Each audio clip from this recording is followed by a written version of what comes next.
Everyone, hope you all are doing great. Today I am going to review the book Soul Brother by Debi Prasad Padhi. So, if you search the term Soul Brother on Google, you will get two results, and one of which is a man whose thoughts, feelings, and attitudes closely match those of another. In this case, the author's life is uncannily similar to that of noted Indian actor Sanjay Dutt. So he has dedicated the book to the brilliant and soulful actor, whom he understands like no other, and as he has a life and a story like him, and he considers him as his soul brother. And he also dedicates the book to his soulmate Miliji, who inspired him to write this book. So before I start this review, let me just quickly quote Benjamin Franklin. Benjamin Franklin famously said, either write something worth reading or do something worth writing about. In this case, the author has done both. Though it is his first book, the writing style and the author's love for and command over the language is excellent. So the readers who are going to read this book will find that the language that the author used and the writing style especially, it is so fluent and so eloquently he has written the book. So from the epilogue, the book manages to hold the attention of readers and create an air of suspense. It then takes to his childhood days, and it is established that the author had a nonconformist attitude and a free thinking style from the very beginning. And even though he was a bit rebellious back then and mischievous, his lovable and trustworthy personality won the hearts of many. And it also gave a glimpse of his love for animals and the extent he can go and the pains that he can tolerate to protect them. So moving on, as we progress to the next chapters, the book then takes us to takes us through the protagonist's college life, and that's where the excitement and the parallelism between Sanjay Dutt's life and his life starts. And we also get to read the loyal set of friends that he had back then, and he's made some rivals. He got into fights with some people, and then he was introduced to his first love of life. And the next phase is about a major turning point that came, and how he transformed from being a non-serious and non-studious student in his graduation days to getting a chance of studying MBA at IIM in Vizag. There he strikes a chord with his seniors and gets his clarity about where he wants to go ahead in his life. And that's where, however, despite making many leap in his studies and also getting a chance to intern with a prestigious organization and a promising career ahead in his life, life started to get complicated for him. And he got a job in a reputed tire company, and that takes him to different and beautiful parts of the country, and the radically different landscapes such as Darjeeling, Siliguri, Jalpaiguri, and there in the northeast. And afterwards, in 2001, we readers could read about his marital problems and spiritual awakening. And in a couple of years, he switched jobs, and life was looking good for him, but destiny had other plans. And afterwards, readers get to feel his love for his daughter. By then he had a daughter named Du, and the turmoil he felt when he was separated and kept away from her. So here also, his life is so similar to that of Sanjay Dutt's life, who was estranged from her daughter Trishala for a long time.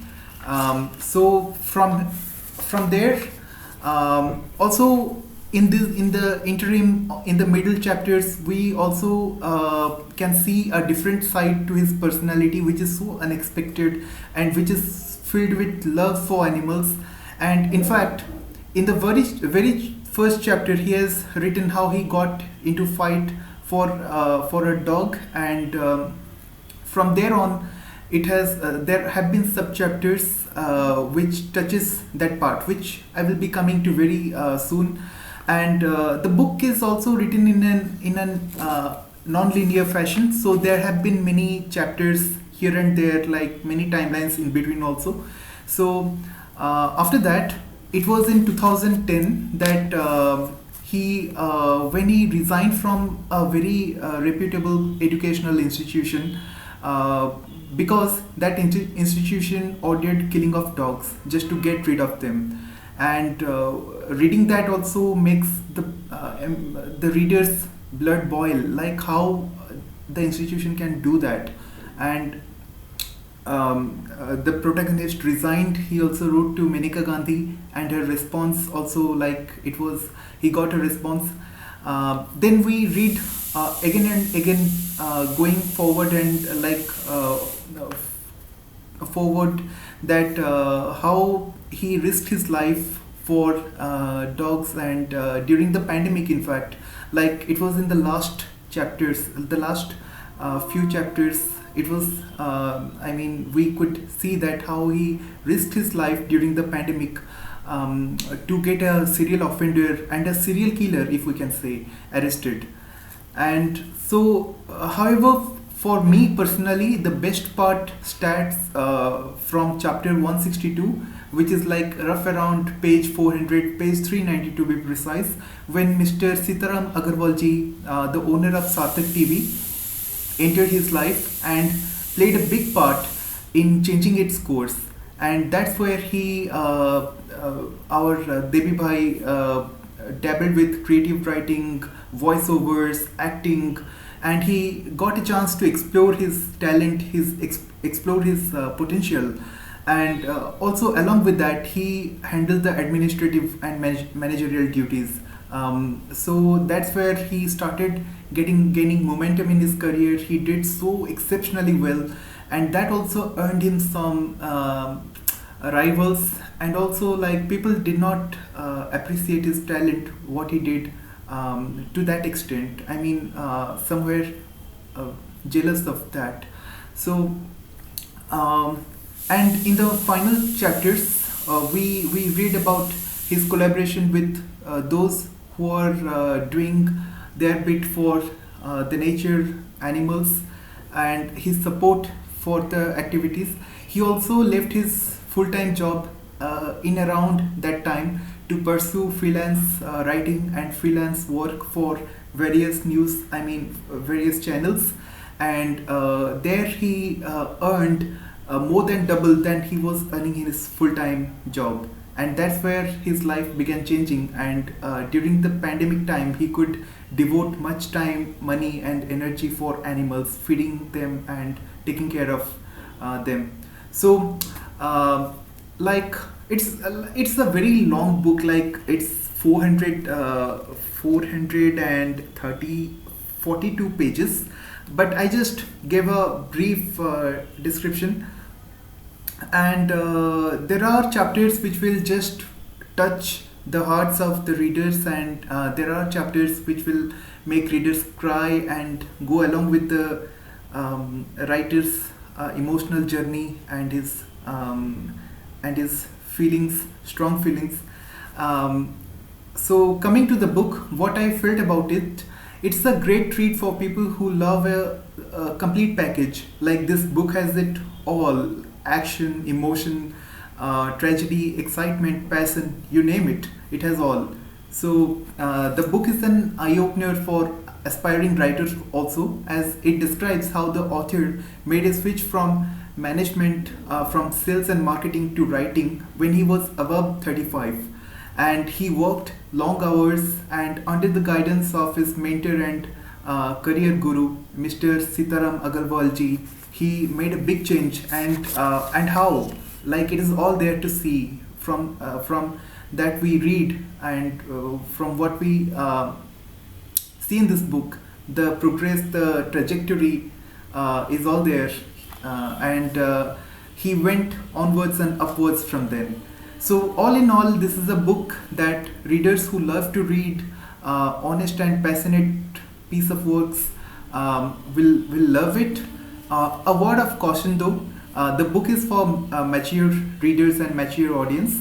So if you're someone who loves reading gutsy and raw works like Sacred Games by Vikram Chandra or Santharam by Australian author Gregory David Roberts, then go with it, because it has all the aspects of it's a really strong piece of writing with an authentic Odisha's flavor. So it is very local in the sense that you get to see the vistas of Odisha's Gopalpur and Varampur. This thing also Katak, Bhubaneswar. You all get to envision the sights, these things. But apart from that, it has all this sacred games like of pace and things going on also, like KGF type action also it has.